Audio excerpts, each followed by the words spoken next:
Magandang araw ho sa inyong lahat mga kapatid. Ako po ang inyong abang lingkod, Johnny the Bagger. Pag-usapan po muna natin saglit ito. Ito nga banner ho ni Senator Nax. Senator Abalos. Bakit naman ako nagsi-senator po agad?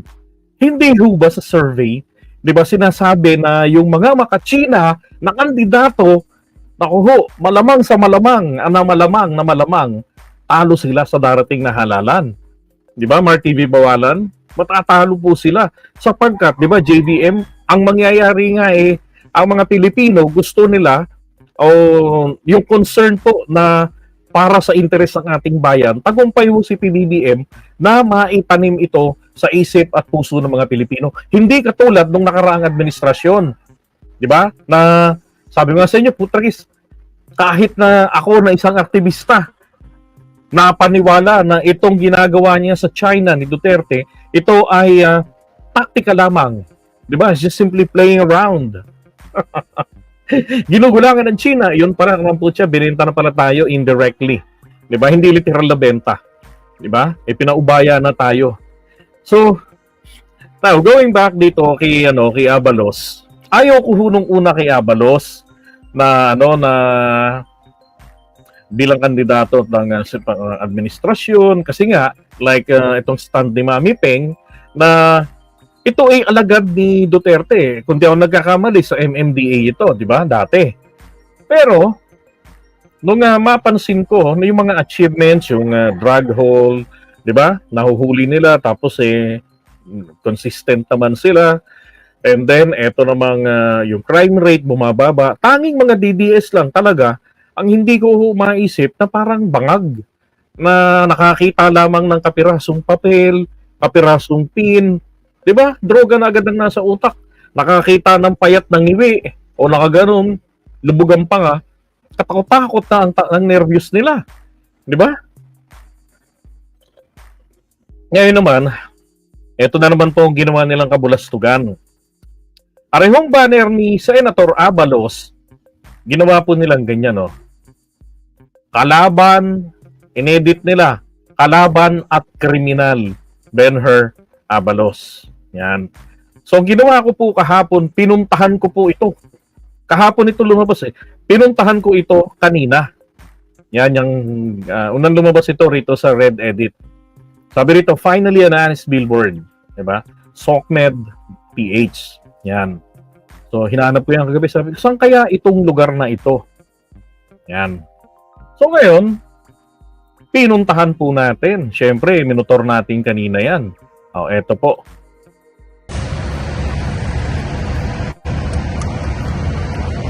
Yan, o.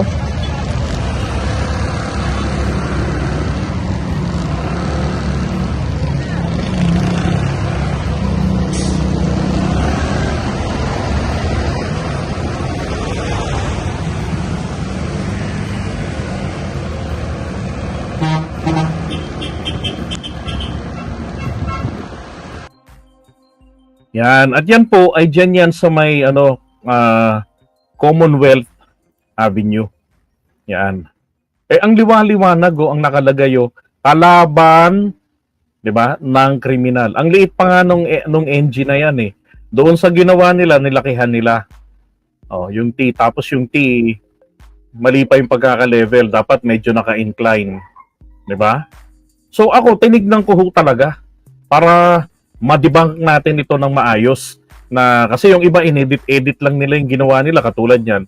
Nasaan ang billboard, 'di ba? So sa atin, para alam niyo ang mabisa kasi yung panglaban, pambara sa fake news truthness, 'di ba? Kaya talagang pagkatapos ng press conference doon sa imbitasyon sa atin kanina na dinaluhan natin yung pader pinuntahan ko to pagkatapos. No. Kaya yan po yung talagang papakita ko nga sa inyo, 'di ba? Tingnan niyo naman naka-align, talaga ng maayos. Kalaban ng kriminal, yan, Ben-Hur Abalos. Wala pa yung vote bawal pa. Alright, ayan, ang linaw-linaw. So yung mga nagpi-fake news diyan, 'di ba? Mahiya naman kayo. Mahiya naman kayo. Aliwa-liwanag Yan 'di ba? Sabi ko nga nung una, ayoko rito kay Abalos. Pero nung mahuli, si Kibuloy, tapos si General Torre, hindi niya ho nilalaglag. Di ba? Nakasupport talaga siya ron kay General Torre. Aba, sabi ko, ito yung may political will.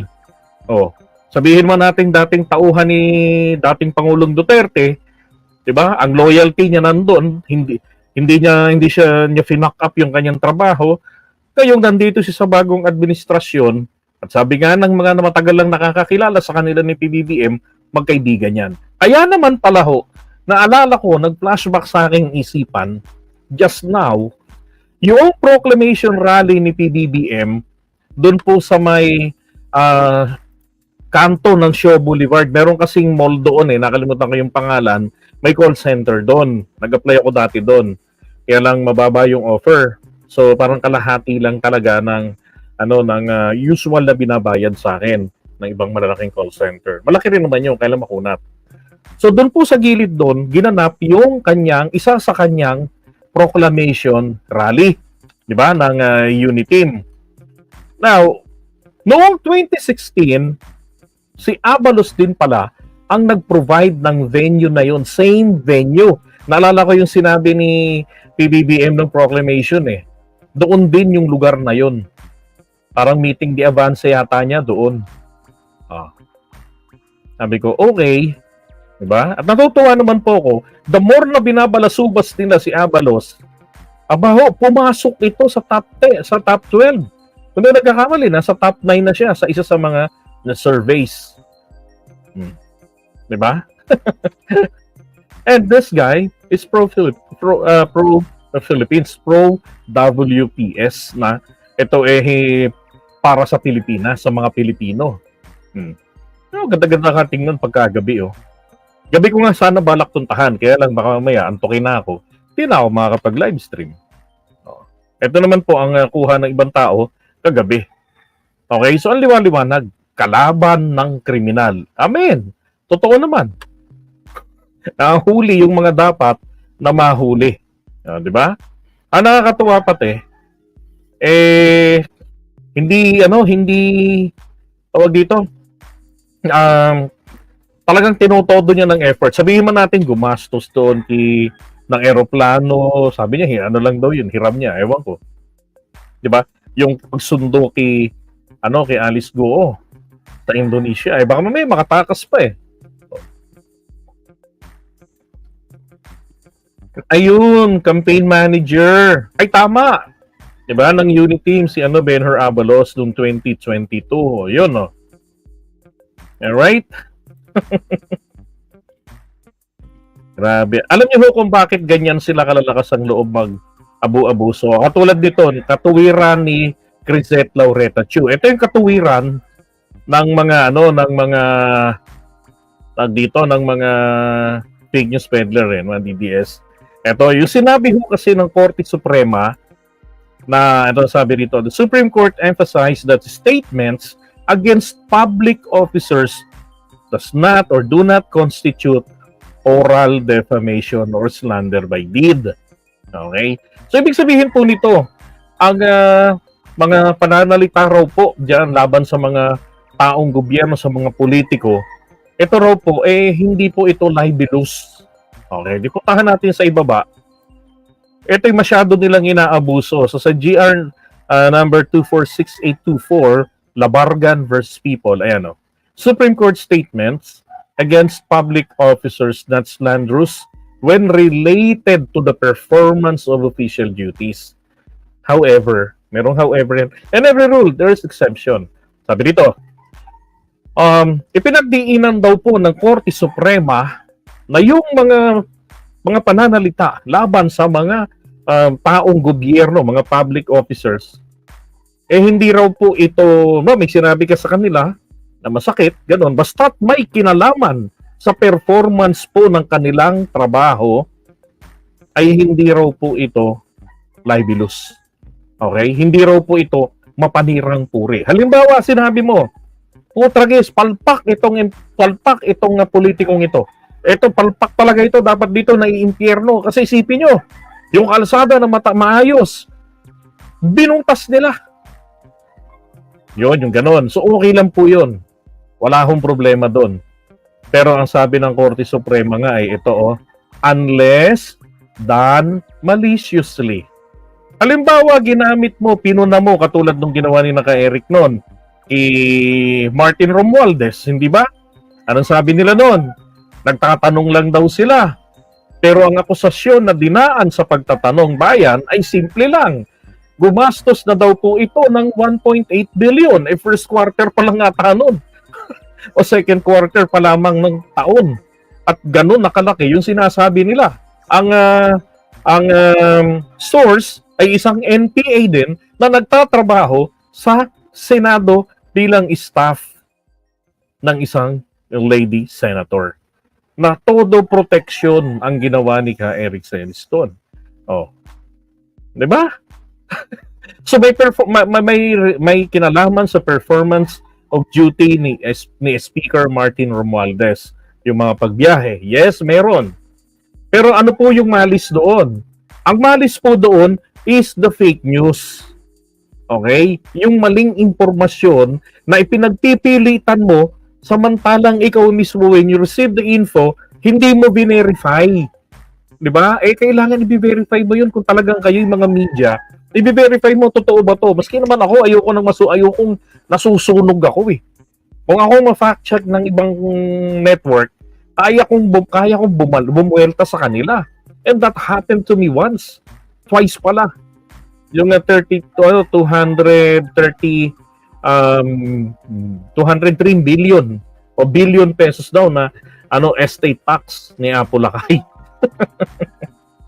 Okay, ngayon itong topic ko pong ito, paalala ito. Na kapag ka may kinalaman sa trabaho ng isang public officer, ang ginawa mong pagpuna ng paninirang puri na kasi may malis na doon. Magiging paninira na po sa tao. Nandun na yung fake news. 'Di ba? Kasi nandun na yung malis. Pwede po kayong kasuhan. Okay? So, dyan po abusong-abuso itong mga DDS. Tulad na lang nito, ginawa nila dyan Abalos. Ang ganda-ganda ng banner. Pwede na lang sabihin na, ang pangit ng banner niya. 'Di ba? Mga kampanya lang yan. Kandidato kasi yun. It's alright eh. Pero sana, hayaan nila yung tao na makakampanya. Nung panahon naman din nila di ba? Grabe rin naman ang ginawa nila sa mga, yung 8 Diretso noon na ipinanalo ng taong bayan. Yun nga lang yung ngayon, 2022 election, sa kangkungan pinulot sila. At ngayon, sa Inidoro naman pupulutin itong mga manok na DDS. Okay? So ngayon, pag-usapan naman po natin, maya syempre, iwan muna natin ito. Yan. Ito naman ang pag-usapan natin.